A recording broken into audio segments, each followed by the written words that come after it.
오늘 본문은 고린도후서 5장부터 시작되었던 바울의 화목하게 하는 직분에 대한 설명과 그리고 권면에 대한 마무리가 되겠습니다.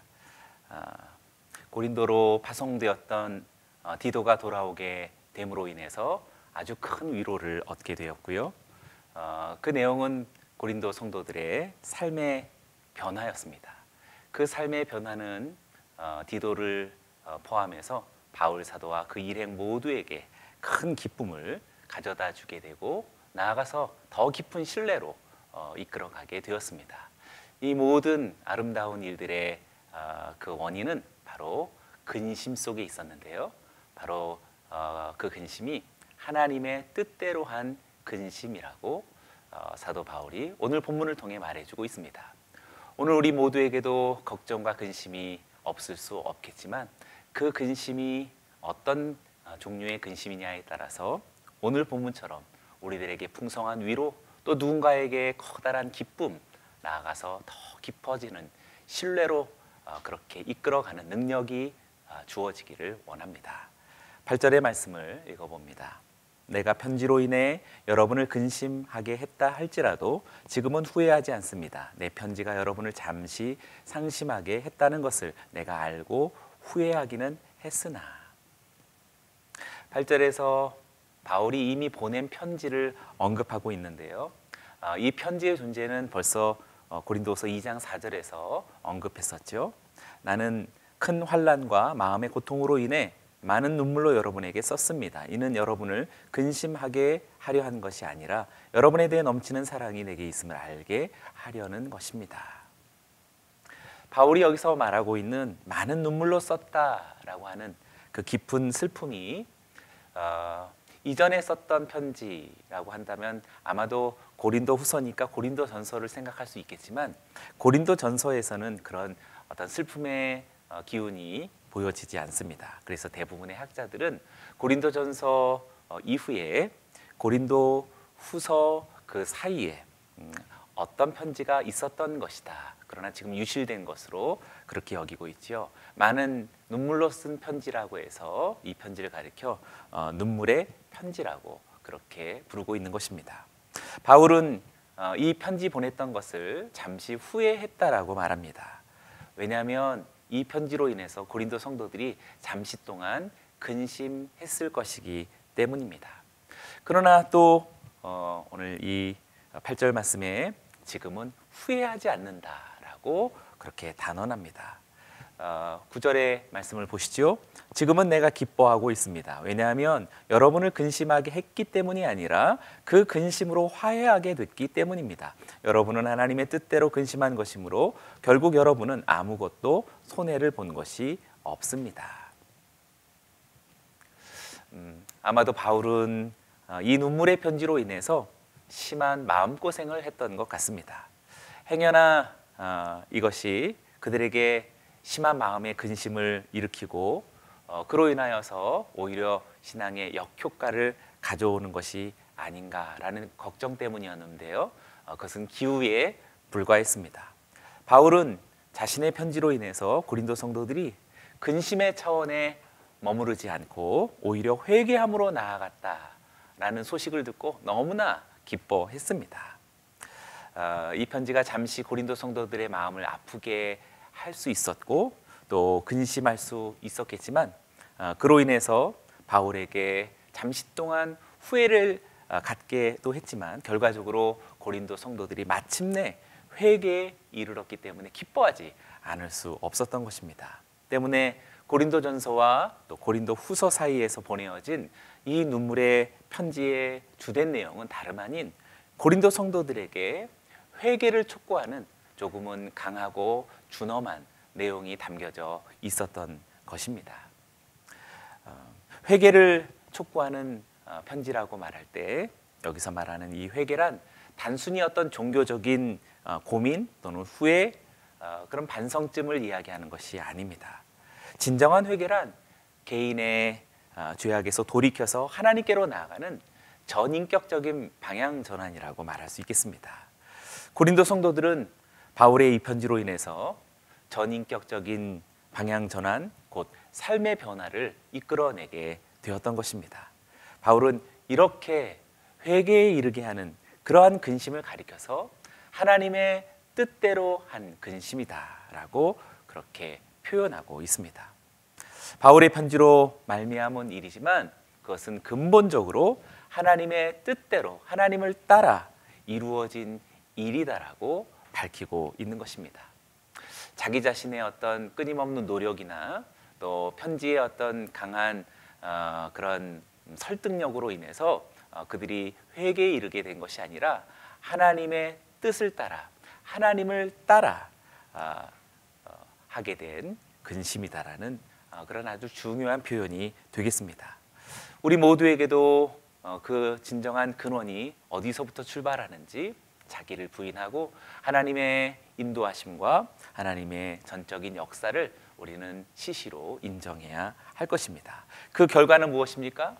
결국 여러분은 아무것도 손해를 본 것이 없다라고 말합니다. 여기서 손해를 보지 않았다라는 말은 고린도 성도들이 바울의 편지로 인하여서 자신들의 죄를 책망하는 그러한 준엄한 편지로 인하여서 심히 자괴감에 빠진다든지 아니면 크게 도리어 분노한다든지 그러므로 인하여서 믿음에서 떠나는 일이 있을 수 있었지만 그러나 그런 일이 일어나지 않았기 때문에 아무런 손해가 없다라고 말합니다.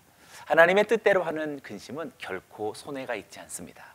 우리들에게 결단코 손실이 되는 것이 아닙니다. 사랑하는 여러분, 염려치 마시고 두려워하지 말고 오늘도 하나님이 주시는 준엄한 말씀을 우리가 삼가 듣고 그로 말미암아 하나님의 뜻대로 하는 근심이 우리들에게도 일어나서 우리들의 삶 속에 전인격적인 방향 전환이 삶의 변화가 일어나게 되기를 원합니다. 10절의 말씀을 보시지요. 하나님의 뜻대로 하는 근심은 구원에 이르는 회개를 가져오므로 후회할 것이 없습니다. 그러나 세상 근심은 죽음을 가져옵니다. 여기서 더 구체적으로 바울이 근심에 대한 두 가지 방향을 아주 구체적으로 설명해 주고 있지요. 바로 하나님의 뜻대로 하는 근심과 세상 근심이 대조되고 있습니다. 하나님의 뜻대로 하는 근심은 구원에 이르는 회개를 가져오고 세상 근심은 죽음을 불러온다라는 사실을 분명하고 선명하게 대조시키고 있습니다. 앞서 하나님의 뜻대로 하는 근심은 구원에 이르는 회개를 가져오는 근심으로서 경건한 근심 혹은 영적인 근심이라고도 말할 수 있겠습니다. 이러한 근심의 현저한 특징은 매우 실제적이고 행위지향적입니다. 곧 자신의 모든 행위를 하나님의 말씀과 시각에 따라 판단해서 스스로의 잘못을 분별하는 것이지요.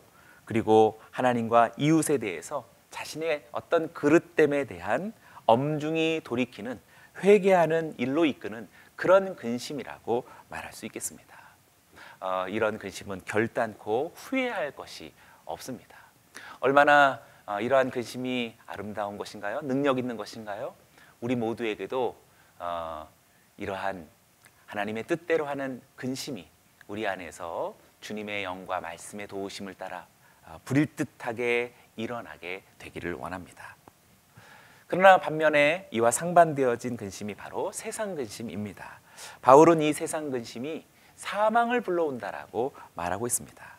때문에 세상 근심이란 단순한 염려나 걱정 혹은 후회나 자기 연민 정도로 그치는 우리가 익숙히 알고 있는 이러저러한 염려와 근심과 걱정, 두려움들이라고 말할 수 있겠지요. 결국 죽음을 가져오는 죄와 불가분의 관계를 맺고 있는 그러한 마음의 근심을 이야기합니다. 이러한 마음의 근심은 우선 심령을 상하게 합니다. 잠언서가 잘 말해주고 있죠. 잠언서 15장 13절 말씀을 개역 성경으로 읽어봅니다. 마음의 즐거움은 얼굴을 빛나게 하여도 마음의 근심은 심령을 상하게 하느니라. 분명히 근심은 우리의 마음과 우리의 영을 상하게 합니다. 나아가서 잠언서 17장 22절도 보시죠. 마음의 즐거움은 양약이라도 심령의 근심은 뼈를 마르게 하느니라.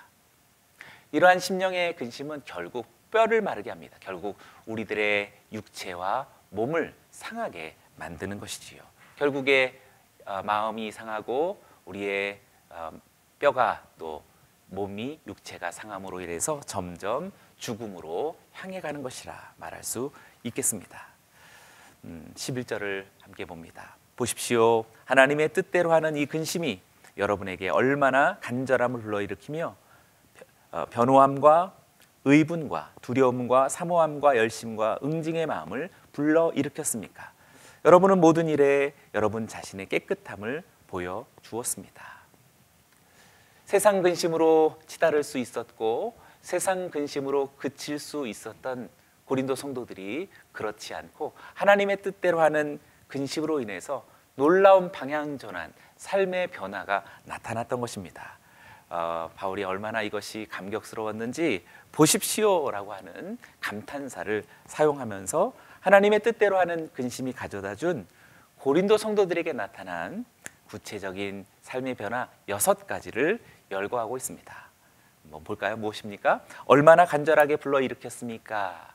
라는 이 수식어구에 6가지가 딸려오고 있습니다. 첫째는 변호함이요, 둘째는 의분이요, 또 두려움이요, 사모함이요, 열심이요, 응징의 마음을 얼마나 간절하게 불러일으켰습니까? 읽어가는 동안에도 우리들에게도 가슴이 아주 벅찬 그런 감동이 찾아오지요. 첫 번째, 이 변호함이란 단순한 어떤 해명이 아닙니다.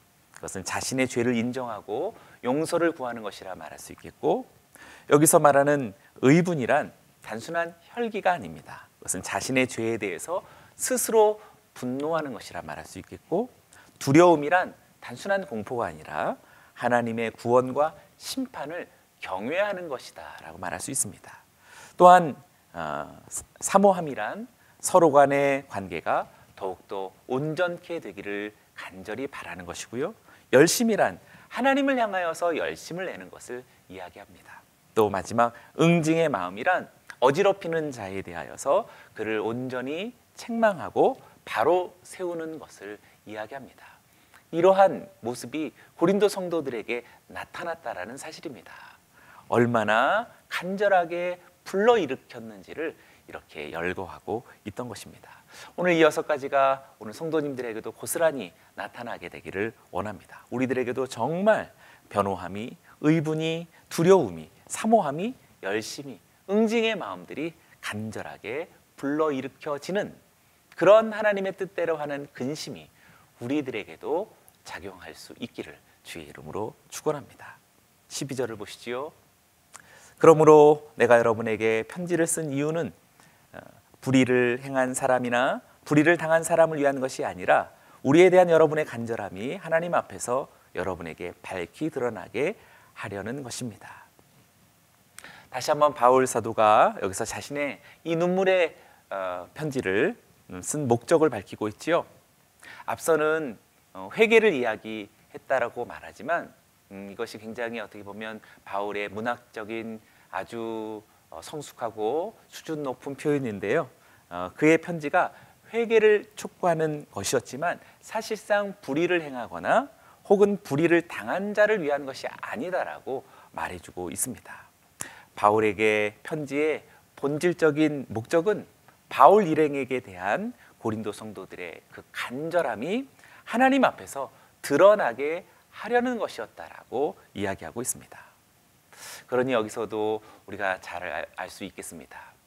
율법이 왜 은혜와 대치되어져야 하는 것일까요? 사실상 그렇지는 않은 것이지요. 율법을 율법 자체로만 멈춘 율법주의였기 때문에 그렇기 때문에 그것이 은혜와 상반된 것이 되는 것입니다.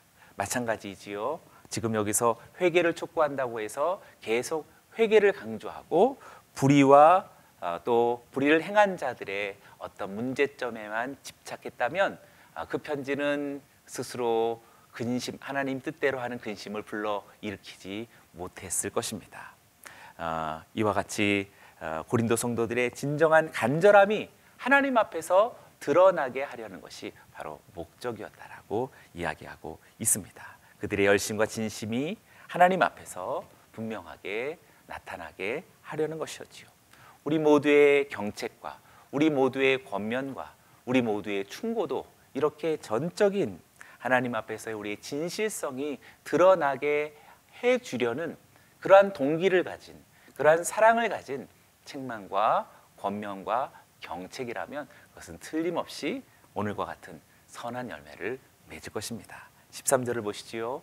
이로 인해 우리는 위로를 받았습니다. 또한 우리가 받은 위로 위에 디도가 즐거워하는 것을 보고 우리는 더욱 기뻐하게 됐습니다. 이는 여러분 모두로 인해 심령의 새로운 힘을 얻었습니다. 고린도 성도들의 이러한 변화는 바울에게 정말 큰 위로를 주기에 충분했습니다. 그런데 이 위로 위에 디도가 즐거워하는 것으로 인해서 바울은 더욱더 기뻐했다라고 말하고 있습니다. 보십시오. 이렇게 성도들의 하나님의 뜻대로 하는 근심이 얼마나 많은 사람들에게 커다란 환희와 하늘의 기쁨을 불러일으키고 있습니까? 우리 자신만의 문제가 아닌 것이지요. 많은 사람들에게 영향을 미치는 능력인 것입니다. 틀림없이 유쾌하지 못한 눈물의 편지를 전달하는 그러한 소식을 전달하는 디도였기 때문에 디도는 고린도 성도들의 틀림없는 부정적인 반응을 아마도 그도 염려했겠죠.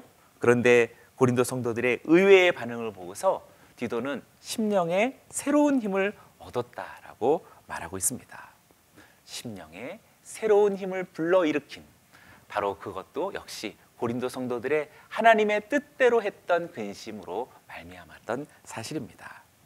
그런데 보십시오. 디도만 기뻐한 것이 아니었습니다. 14절을 보시면 내가 여러분에 대해 디도에게 무슨 자랑한 것이 있다 할지라도 나는 부끄럽지 않습니다.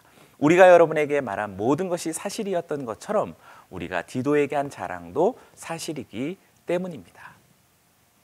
바울은 이미 디도에게 고린도 성도들에게 여러 가지로 고린도 성도들에 대하여서 여러 가지로 자랑, 곧 칭찬했었다라고 말합니다. 그것은 어떤 부끄러운 과장이나 그런 그냥 미사어구가 가득한 그런 수식어구가 아니었습니다. 이것은 바울이 전한 모든 것이 사실이었던 것처럼, 그의 복음이 진정성 있는 사실이었던 것처럼 디도에게 말한 고린도 성도들에게 대한 자랑도 사실이 되었기 때문입니다. 하나님의 뜻대로 한 근심은 바울이 말한 고린도 성도들에 대한 칭찬마저 그것을 사실로 인정하게 만들었다라는 사실입니다.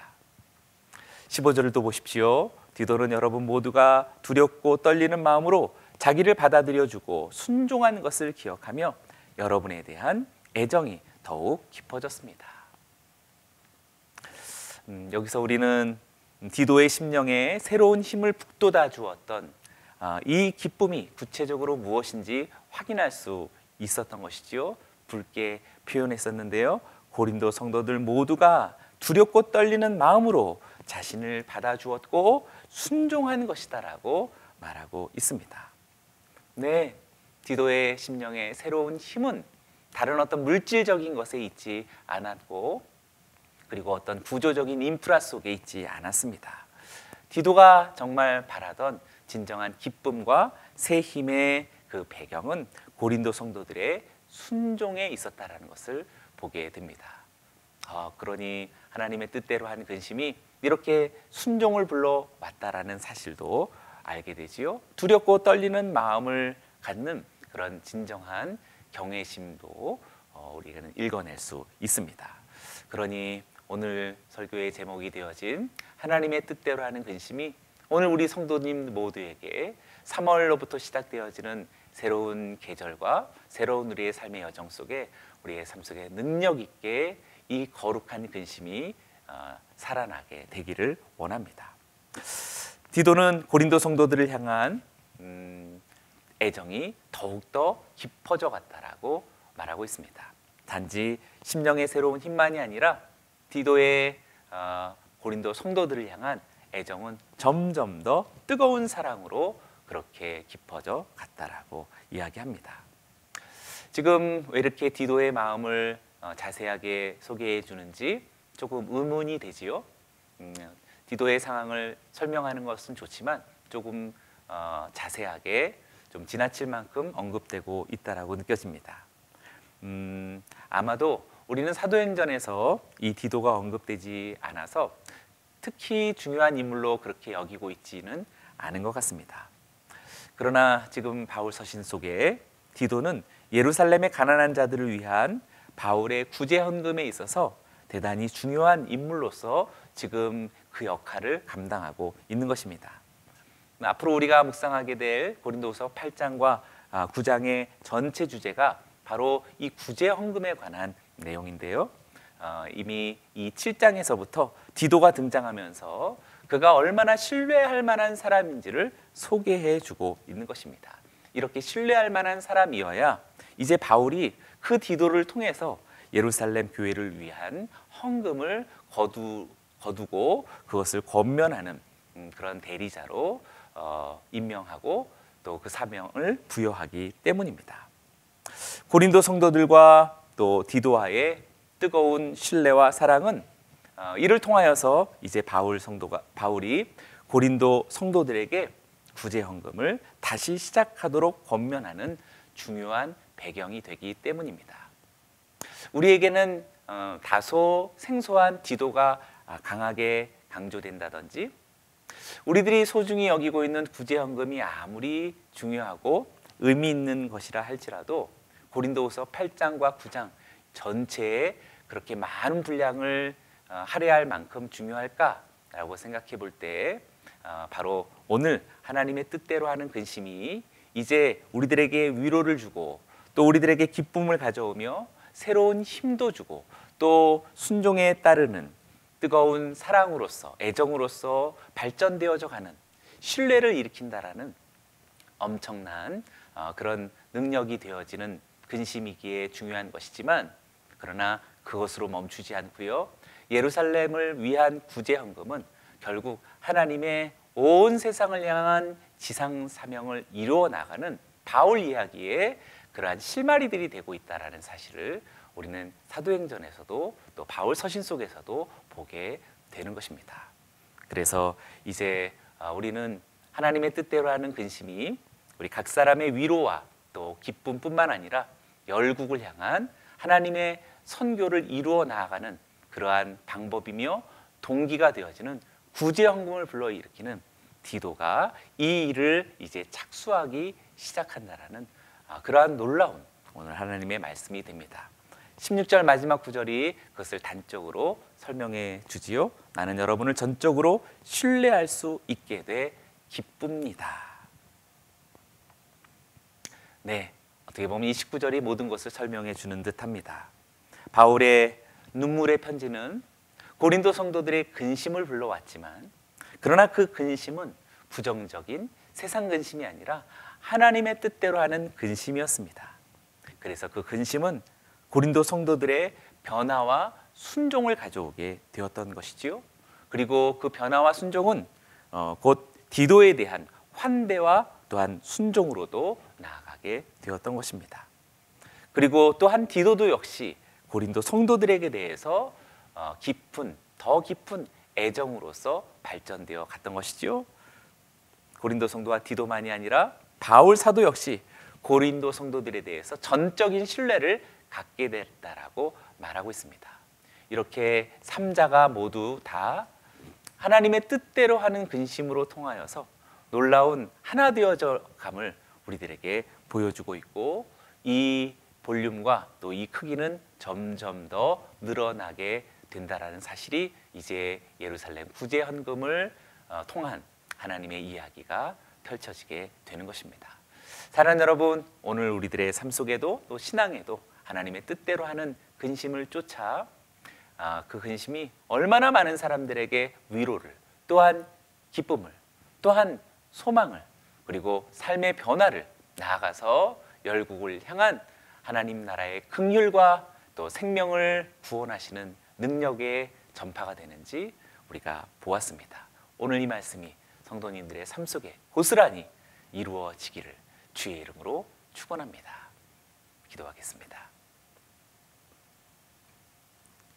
살아계신 하나님 아버지, 죽음으로 치닫게 되는 허망한 세상 근심에 머무르는 우리가 되지 아니하고 오직 하나님을 따라 하나님의 뜻대로 하는 근심으로써 오늘 스스로가 위로와 기쁨은 물론이요, 많은 사람들에게 새로운 힘을 가져다주고 삶의 변화를 일으켜내며, 그리고 오늘 우리들에게 주신 열국을 향한, 열방을 향한 주님이 오실 날을 기다리고 기뻐하며 복음을 전하고 하나님의 나라를 세우며 긍휼을 전파하고, 그리고 주님의 구원을 선포하는 하나님의 성도들과 주의 교회들이 되게 하여 주옵소서.